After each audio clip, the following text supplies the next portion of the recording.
voice. It's a very dynamic instrument. Just two little vocal cords in the bottom of your throat can make all sorts of different sounds. For some of us, our voices actually start to define us, whether we like it or not. It's hard for me to walk anywhere without people being like, oh, you know, you sound like that guy from radio. Oh, that guy from the television. There's a lot of famous voices out there, probably a lot that you don't even know. Like this fellow. Anyone know who Thurl Ravenscroft is? They're great! You're a mean one, Mr. Grinch. He did all those voices, and of course, we all know the voice of Siri these days.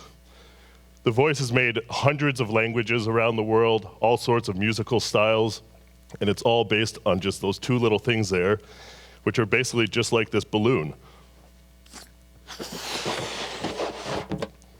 You take a breath in, you let it go, and that's all that happens. All your vocal cords do, they just click together as fast as possible. The higher the frequency, the more times they're clicking. But if that's all that's happening, what really creates the voice? It's everything after that. Your larynx, your sinuses, your head, how big your head is. This is why everyone thinks opera singers are all these big people. It's really just because it makes you louder. All those are called the resonators. And these are all the things that we manipulate on a daily basis to make ourselves sound one way or the other. The crazy part is, for most women, your vocal cords are only the size of your pinky nail. For men, they get a little larger, but even for a bass like myself, they're only about the size of your thumbnail. So it's pretty amazing how much can happen from just two little muscles sitting at the bottom of your throat. So how many of you have ever paid attention to your larynx? I'm willing to bet probably not many of you. So I'm gonna make you do it right now. Everyone, grab your throat, grab it right here, and just start talking. Make some sounds. You feel it doing anything? What's it doing? You notice all it's doing is clicking. It's just vibrating, right?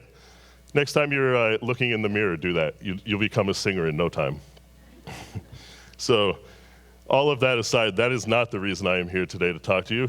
I'm here to talk about the 4 P's that I think make up success.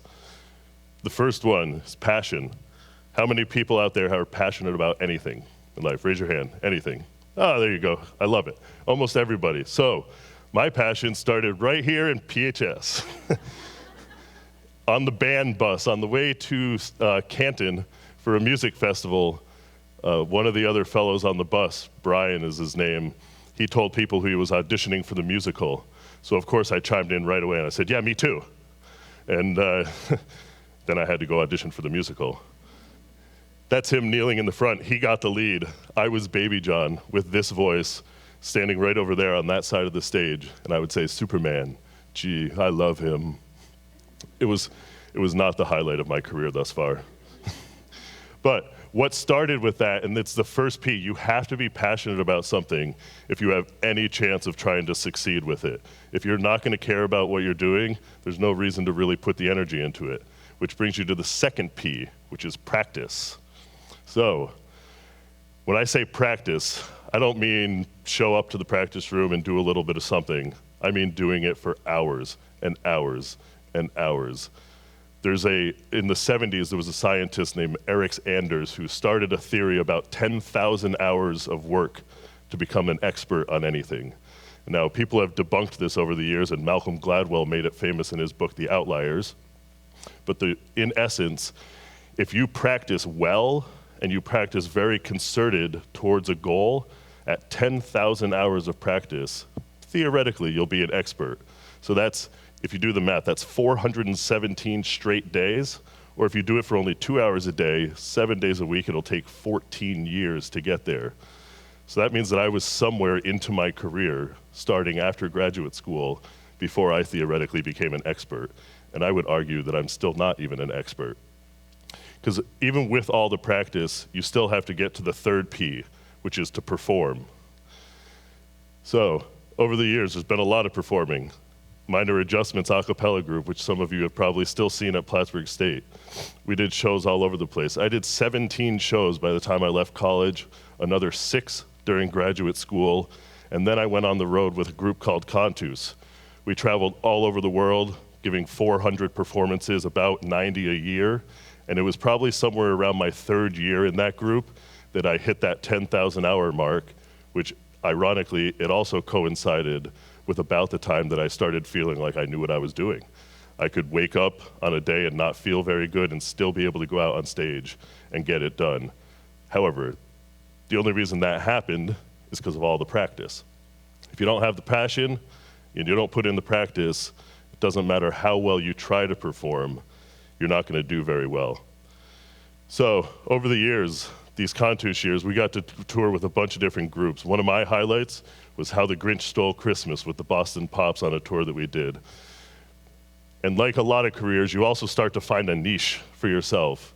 So in the opera world, there's one role that I sing over and over and over again. And ironically, it was what I sang at my first audition for Carnegie Mellon. Now, this comes back to the practice again.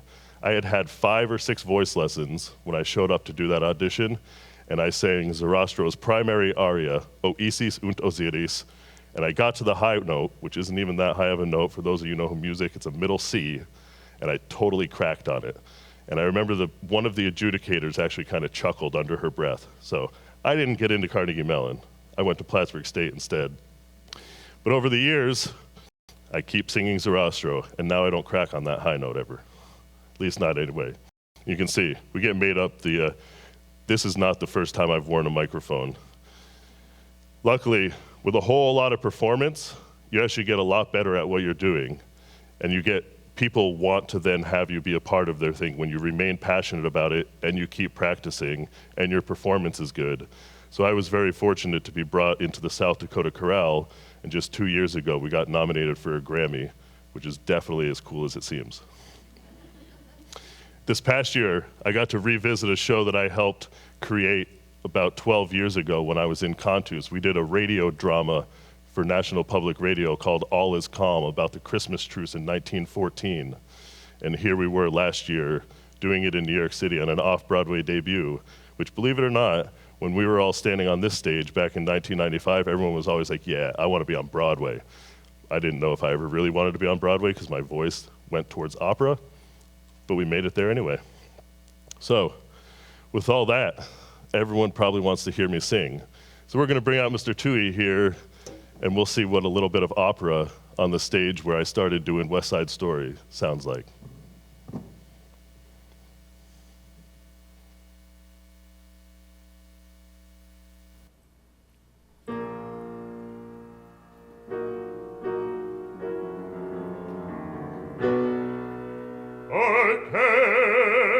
Estremo addio all'agio altedo, freddo sepolcro dell'angelo mio, ne a proteggerti volsi. Oh, maledetto, oh, vile seduttore, e tu, vergine, soffristi, rapito a lei, la verginal colonna. Oh, che dissi, deliro, oh, mi perdona.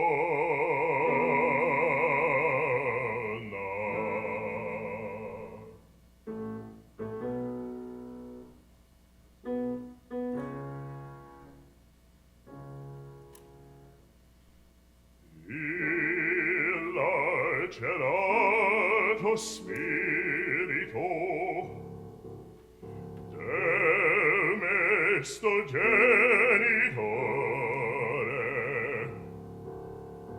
era serbato a strazio d'infamia e di dolore.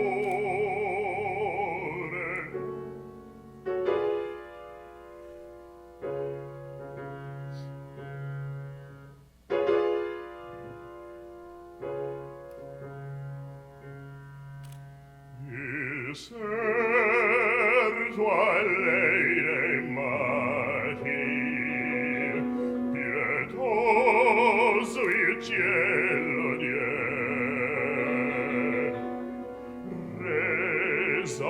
fulcro degli angeli,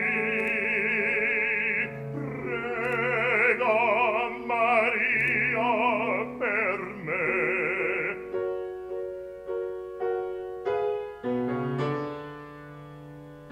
Resa al fulcro degli angeli, prega Maria per me.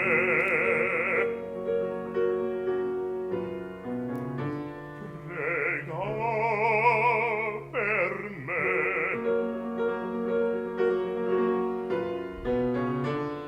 Prega per me. Prega Maria per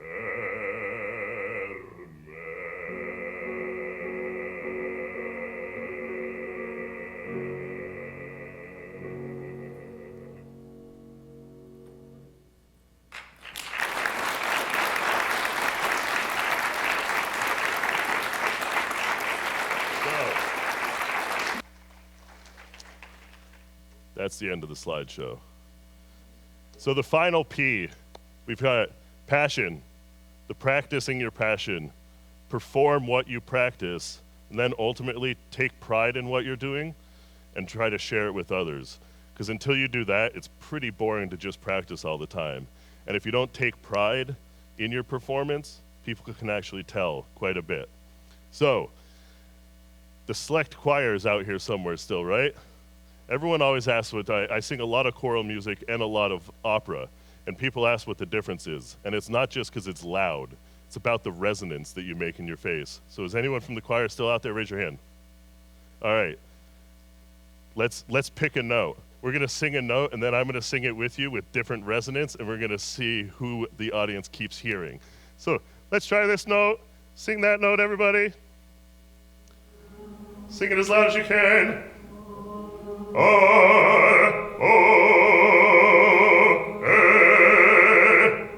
Does anyone sound like we resonate at the same level? So that's what you have to look forward to. I also have a couple years of experience on you. So again, 10,000 hours of practice. You guys got some time, don't worry. So bringing back some pride, because I did go to PHS and I happened to see Beauty and the Beast here just last year, I thought that I would pull something out that I have not done in a long time. So I'm gonna have to use music because it's not memorized. But to show some pride for Plattsburgh High School for putting on this event, I'd like to offer a final piece from Beauty and the Beast, If I Can't Love Her.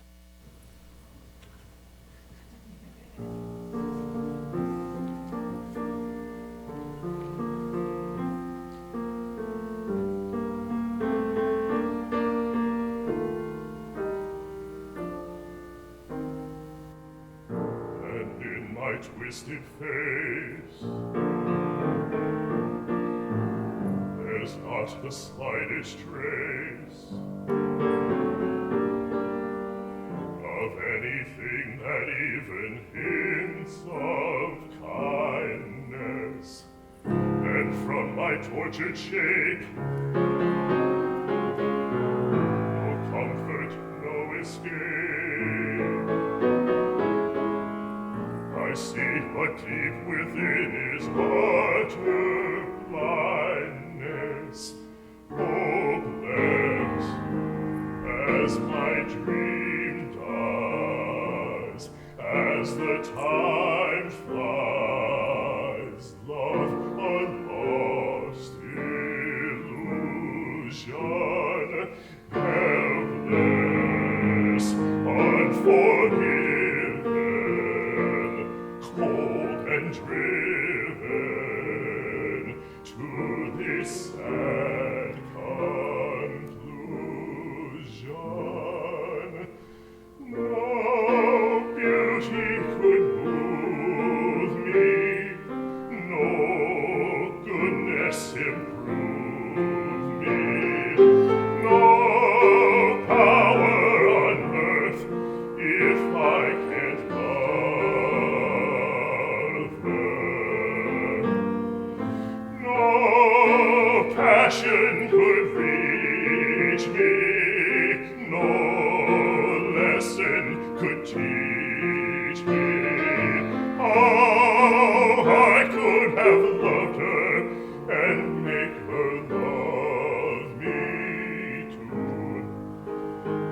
I can't love her, then who?